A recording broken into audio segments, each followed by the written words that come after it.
Para qual grupo de pessoas o Senhor te chamou? Não comece um chamado sem saber exatamente o que o Senhor quer que você faça. Ele é o dono da obra.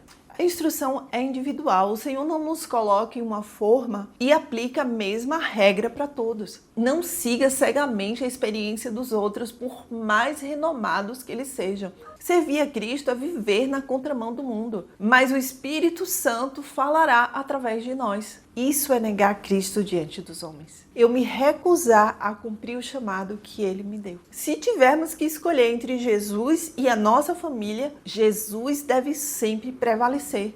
Chamando seus 12 discípulos, deu-lhes autoridade para expulsar espíritos imundos e curar todas as doenças e enfermidades. Jesus deu aos 12 um chamado. E você? Sabe qual é o seu chamado? Quando o Senhor nos chama para alguma obra em prol do Evangelho, Ele nos dá autoridade. Seja ela pequena, grande, não importa. Ele nos dá autoridade. Se você está exercendo um chamado que o Senhor te confiou, você sabe qual é a autoridade que Ele te deu? Você tem consciência dessa autoridade e tomou posse dela? Os 12 apóstolos tinham. Estes são os nomes dos 12 apóstolos. Primeiro, Simão, chamado Pedro, e André, seu irmão. Tiago, filho de Zebedeu, e João, seu irmão. Filipe e Bartolomeu, Tomé e Mateus, o publicano. Tiago, filho de Alfeu e Tadeu. Simão, o Zelote, e Judas Iscariotes, que o traiu. Será que as pessoas que te conhecem conseguem associar o seu nome ao chamado que o Senhor te deu? Ou será que você exerce o seu chamado de forma tão discreta, com tanta falta de dedicação, que isso passa desapercebido? Por exemplo, eu tenho uma amiga que ela é cabeleireira e usa a profissão dela para evangelizar, para cuidar emocionalmente das clientes, para orar por elas e seus familiares e outras tantas coisas que ela ajuda. O Senhor deu a ela uma autoridade que transparece para suas clientes e faz com que o trabalho dela em prol do reino alcance outras pessoas além desse grupo. Eu sempre a vi como uma missionária. Esse é o chamado dela e ela exerce com muita dedicação. Em uma igreja grande, ela se passaria como alguém que só fica no banco. Mas as pessoas que convivem com ela sabem que ela é muito mais do que isso. Ela foi chamada pelo Senhor para ser uma missionária, exercendo o seu trabalho dentro da sua casa, onde ela tem um salão. Jesus enviou estes 12 com as seguintes instruções: não se dirijam aos gentios, nem entre em cidade alguma dos samaritanos. Antes dirijam-se às ovelhas perdidas de Israel. Por onde forem, preguem esta mensagem: o reino de Deus está próximo. Curem os enfermos, ressuscitem os mortos, purifiquem os leprosos, expulsem os demônios. Vocês receberam de graça, deem também de graça.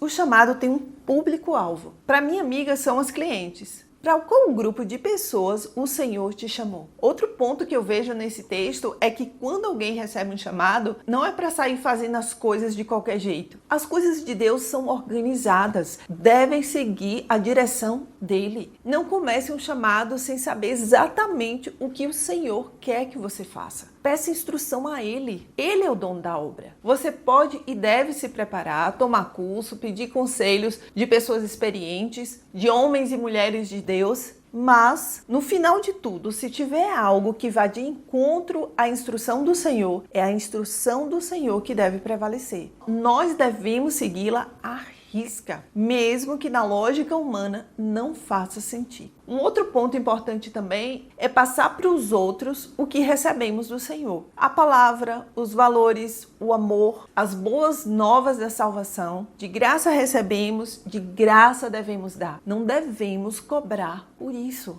Não levem nem ouro, nem prata, nem cobre em seus cintos. Não levem nenhum saco de viagem, nem túnica extra, nem sandálias, nem bordão, pois o trabalhador é digno do seu sustento. A instrução é individual, o Senhor não nos coloca em uma forma e aplica a mesma regra para todos. Por exemplo, 2 missionários.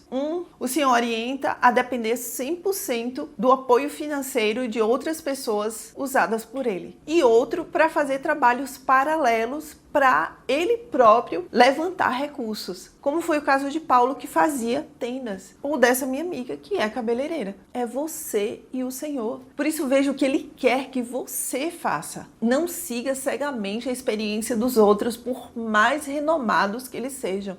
Na cidade ou povoado em que entrarem, procure alguém digno de recebê-los e fiquem em sua casa até partirem. Ao entrarem na casa, saúdem-na. Se a casa for digna, que a paz de vocês repouse sobre ela. Se não for, que a paz retorne para vocês. Se alguém não os receber nem ouvir suas palavras, sacudam a poeira dos pés quando saírem da casa ou cidade. Eu lhes digo a verdade, no dia do juízo haverá maior rigor para Sodoma e Gomorra do que para aquela cidade. Muitas vezes precisamos do apoio de outras pessoas para apoiar no trabalho ao qual fomos chamados. Mas, mesmo nessa situação, não queira a ajuda de qualquer pessoa. Procure pessoas que tenham a mesma visão ou, pelo menos, que seja receptiva à sua. Mesmo que a pessoa que se dispôs a te receber partilhe dos valores de Cristo, às vezes todos da família dela não. E aí cabe a você abençoar todos e testemunhar de Cristo para todos, independentemente se vão aceitar ou não, sendo eles lobos ou não. Eu os estou enviando como ovelhas entre lobos, portanto, sejam prudentes como as serpentes e simples como as pombas. Tenham cuidado, pois os homens os entregarão aos tribunais e os açoitarão nas sinagogas deles. Por minha causa, vocês serão levados à presença de governadores e reis, como testemunhas a eles e aos gentios. Mas quando os prenderem, não se preocupem quanto ao que dizer ou como dizer. Naquela hora lhes será dado o que dizer, pois não serão vocês que estarão falando, mas o Espírito do Pai de vocês falará por intermédio de vocês. O irmão entregará à morte o seu irmão e o pai o seu filho. Filhos se rebelarão contra seus pais e os matarão. Todos odiarão vocês por minha causa, mas aquele que perseverar até o fim será salvo. Quando forem perseguidos num lugar, fujam para outro. Eu lhes garanto que vocês não terão percorrido todas as cidades de Israel antes que venha o Filho do Homem. Precisamos sempre vigiar, ainda mais fazendo a obra do Senhor. Servir a Cristo é viver na contramão do mundo, é entrar em confronto com o que o mundo prega, é ter valores que o mundo rejeita. Muitas vezes isso pode gerar perseguição, nos transformando em inimigos, seja no trabalho, na escola ou até mesmo entre os nossos familiares. O texto diz ainda que não devemos desistir e que a proteção e o cuidado do Senhor estarão sobre nós. Inclusive, se precisar falar, a nossa fala não sairá de nós mesmos, mas o Espírito Santo falará através de nós. Outro ponto é que eles podem mentir ao nosso respeito.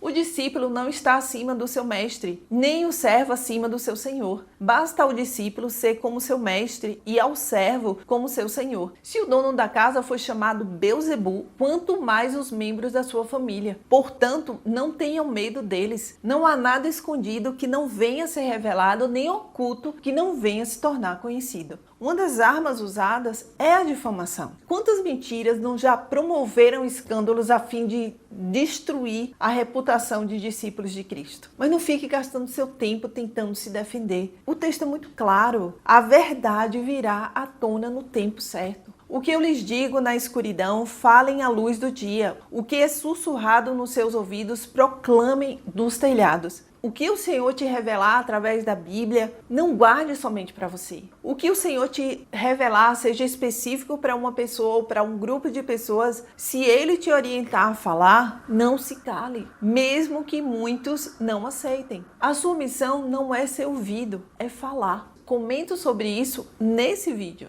Não tenham medo dos que matam o corpo, mas não podem matar a alma. Antes, tenham medo daquele que pode destruir tanto a alma quanto o corpo no inferno. Não se vendem 2 pardais por uma moedinha? Contudo, nenhum deles cai no chão sem o consentimento do Pai de vocês. Até os cabelos da cabeça de vocês estão todos contados. Portanto, não tenham medo. Vocês valem muito mais do que muitos pardais. O Senhor tem poder sobre tudo e todos. Os levantes contra o povo de Deus só vai acontecer com a permissão dele. Quem, pois, me confessar diante dos homens, eu também o confessarei diante do meu Pai que está nos céus. Mas aquele que me negar diante dos homens, eu também o negarei diante do meu Pai que está nos céus. Quantas pessoas são chamadas e se recusam a aceitar esse chamado? Muitas vezes porque não querem se expor, porque não querem renunciar ao seu conforto, porque esse chamado não gera destaque, porque acha o chamado do irmão mais interessante. Isso é negar Cristo diante dos homens. Eu me recusar a cumprir o chamado que Ele me deu. Chamado é chamado, independente dos problemas que a minha obediência ao Senhor possa provocar. Não pensem que vim trazer paz à terra. Não vim trazer paz, mas espada. Pois vim para fazer que o homem fique contra seu pai, a filha contra sua mãe, a nora contra sua sogra. Os inimigos do homem serão os da sua própria família. Quem ama seu pai ou sua mãe mais do que a mim não é digno de mim.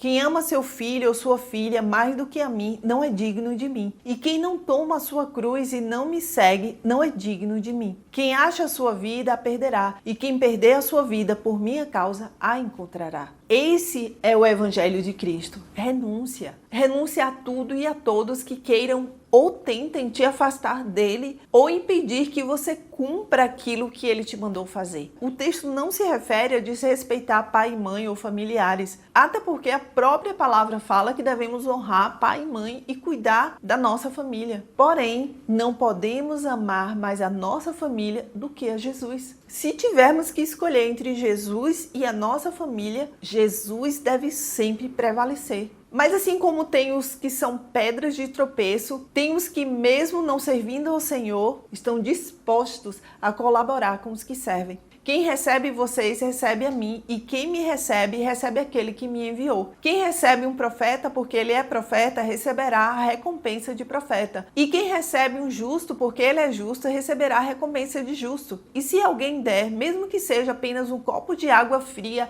a um destes pequeninos, porque ele é o meu discípulo, eu lhes asseguro que não perderá a sua recompensa. Quantas pessoas assim o Senhor já colocou na sua vida? Quantas pessoas assim têm feito diferença no mundo? Quantas pessoas assim receberão a recompensa do Senhor? Que o Senhor nos ajude a atender o chamado que Ele nos der. Que o Senhor nos ajude a nos dedicar a esse chamado, a trabalhar nesse chamado, não segundo o nosso entendimento, mas segundo a orientação dele. Que o Senhor nos ajude a vigiar, que Ele nos ajude a resistir aos levantes contra nós por causa dele. Que o Senhor nos ajude a proclamar o sacrifício de Cristo na cruz em nosso lugar e a sua ressurreição para nos dar a vida eterna. Um cheiro para todos vocês, que o Senhor Jesus os abençoe grandemente.